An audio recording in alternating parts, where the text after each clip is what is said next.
মক্কা যৌথ প্রতিরক্ষা চুক্তিতে ফের এরদোগানের কড়া বার্তা। শুরু হচ্ছে এশিয়ার নতুন সামরিক সমীকরণ।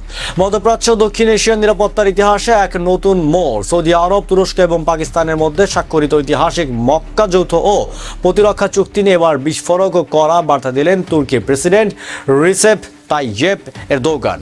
আরব সংবাদ মাধ্যম আশরাফ আল দাসওয়াতকে দেওয়া সাক্ষাৎকারে তিনি স্পষ্ট জানিয়ে দিয়েছেন, এই প্রতিরক্ষা চুক্তি কেবল তুরস্ক, সৌদি ও পাকিস্তানের মধ্যে সীমাবদ্ধ থাকবে না, বরং ভবিষ্যতে পুরো অঞ্চলের শান্তি ও স্থিতিশীলতা কামনাকারী সব দেশকে এই একক সুরক্ষা বলয়ে যুক্ত করার লক্ষ্য আশকারার।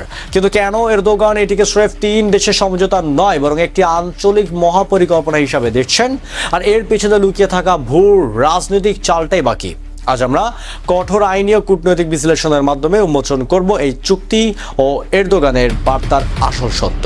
বুধবার আন্তর্জাতিক সংবাদ মাধ্যম আশরাফ আল দাসওয়াতকে দেওয়া সাক্ষাৎকারে তুর্কি প্রেসিডেন্ট এরদোগান অত্যন্ত স্পষ্টভাবে মক্কা যৌথ প্রতিরক্ষা চুক্তির ভবিষ্যৎ কৌশল তুলে ধরেন।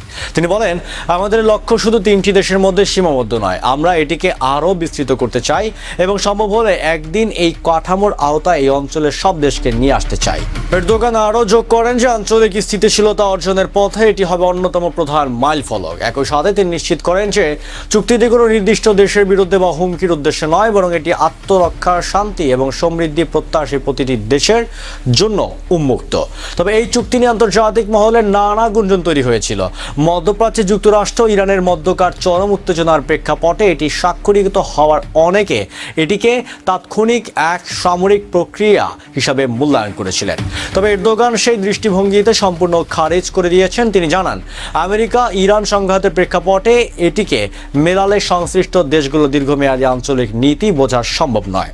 এটি দীর্ঘদিনের আলোচনার ফসল এবং একটি স্বাধীন কৌশলগত সিদ্ধান্ত, যা কোনো বাণিজ্যিক রাজনৈতিক চাপের মুখে নেওয়া হয়নি। সাক্ষাৎকারে এরদোগান এক অত্যন্ত তাৎপর্যপূর্ণ রাজনৈতিক তত্ত্ব সামনে এনেছেন। তা হলো আঞ্চলিক সমস্যার সমাধান আঞ্চলিক দেশের মাধ্যমে হতে হবে। তিনি বলেন, অতীত ইতিহাস প্রমাণ করছে বাইরের কোনো শক্তি যখন মধ্যপ্রাচ্য বা এশিয়ার ওপর কোনো রাজনৈতিক বা সামরিক সমাধান চাপিয়ে দিয়েছে, তা কেবল ধ্বংস ও স্থায়ী বিপর্যয় ডেকে এনেছে। ফলে আঞ্চলিক দেশগুলোর ইচ্ছা, বুদ্ধিমত্তা এবং সম্মিলিত সিদ্ধান্তের প্রধান পাওয়া উচিত। এবং মক্কা চুক্তি মূলত বিশ্ব রাজনীতির সেই নতুন ধারারই সূচনা করছে, যেখানে মধ্যপ্রাচ্যে এশীয় শক্তিগুলো নিজেদের প্রতিরক্ষার দায়িত্ব নিজেদের হাতে তুলে নিচ্ছে। সামরিক বিশ্লেষকদের মতে রিয়াদ, আঙ্কারা এবং ইসলামাবাদের এই সমন্বয় কেবল কাগজে কলমে কোনো চুক্তি নয়। এদিকে সৌদি আরবের বিশাল অর্থনৈতিক ও জ্বালানি শক্তি, অন্যদিকে তুরস্কের আধুনিক প্রতিরক্ষা শিল্প এবং ড্রোন প্রযুক্তি এবং পাকিস্তানের পারমাণবিক ও কৌশলগত সামরিক অভিজ্ঞতা, এই তিনের সংমিশ্রণ আন্তর্জাতিক রাজনীতিতে এক নতুন ভারসাম্য তৈরি করেছে।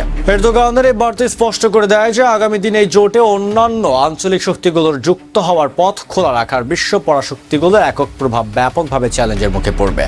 মক্কা চুক্তিকে আঞ্চলিক সংহতির নতুন যুগের সূচনা বলে অভিহিত করেছেন তুর্কির প্রেসিডেন্ট। আঞ্চলিক দেশগুলো যদি সত্যিই সামরিক নিরাপত্তা ও কূটনৈতিক সুরক্ষায় একে অপরের পাশে এসে দাঁড়ায়, তবে ভূ রাজনীতির দীর্ঘদিনের ছায়া, যুদ্ধ ও অস্থিরতা অনাকাঙ্ক্ষভাবেই হ্রাস পাবে বলে মনে করছেন আন্তর্জাতিক রাষ্ট্রবিজ্ঞানীরা। মক্কা প্রতিরক্ষা চুক্তিকে প্রসারিত করার এই এরদোগানের আহ্বান এবং আঞ্চলিক প্রতিরক্ষার এই নতুন সমীকরণকে আপনারা কিভাবে দেখছেন? তো বন্ধুরা, এরদোগানের সাম্প্রতিক বার্তা এবং মক্কা চুক্তির আন্তর্জাতিক প্রভাব নিয়ে আপনাদের মতামত কমেন্ট বক্স অবশ্যই লিখে জানাবেন। বিশ্বের রাজনীতি, মধ্যপ্রাচ্যের কূটনীতি এবং বৈদেশিক সামরিক বিশ্লেষণের পলিসি ফ্রেন্ডলি আপডেট পেতে ভিডিওটিতে লাইক করে চ্যানেলটি সাবস্ক্রাইব করে সাথেই থাকুন। ধন্যবাদ।